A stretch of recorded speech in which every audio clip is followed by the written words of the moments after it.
నమస్తే, welcome to Andhraprabha. నేను తేజస్వి. జనసేన అధినేత పవన్ కళ్యాణ్ మరోసారి సీఎం వైఎస్ జగన్ మీద హాట్ కమెంట్స్ చేశారు. సీఎంకు తానేంటో తెలియదని, తెగింపు అంతకంటే తెలియదన్నారు. జగన్ ఎంత అనుకుంటే అంతకు పదింతలు తాను తెగింపు చూపిస్తానన్నారు. తాను పూర్తిగా తెగించిన వాడినని చెప్పారు.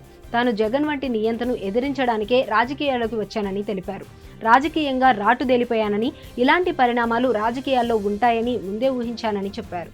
తన 10 ఏళ్ల పోరాటం తరువాత జనసేన బలంగా ఉందన్నారు. తన మీద వైసీపీ నేతలు చేసే కమెంట్స్ మీద ఆయన తీవ్ర స్థాయిలో విరుచుకుపడ్డారు. తాను బయటకు వస్తే తన సొంత సామాజిక వర్గంతో తనను తిట్టిస్తున్నారన్నారు. మేము కాపులము అని ఎవరైనా తనని తిట్టడానికి వచ్చినా, లేక అలాంటి కుల సంబంధం కలిపినా వారి సంగతి తేల్చేందుకు తాను సిద్ధమని పవన్ అన్నారు.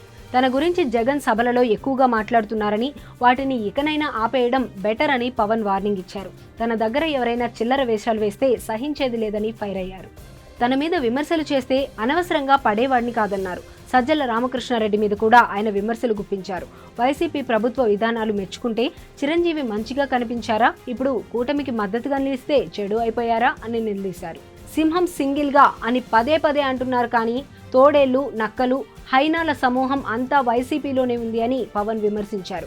ఏపీకి వైసీపీ తీరని అన్యాయం చేయడమే కాదు, అవినీతి అక్రమాలకు పాల్పడుతోందని, అందుకే ఈ ప్రభుత్వం ఉండకూడదని తాను కేంద్ర బీజేపీ పెద్దలతో మాట్లాడి కూటమి ఏర్పాటుకు కృషి చేశాను అని పవన్ అన్నారు.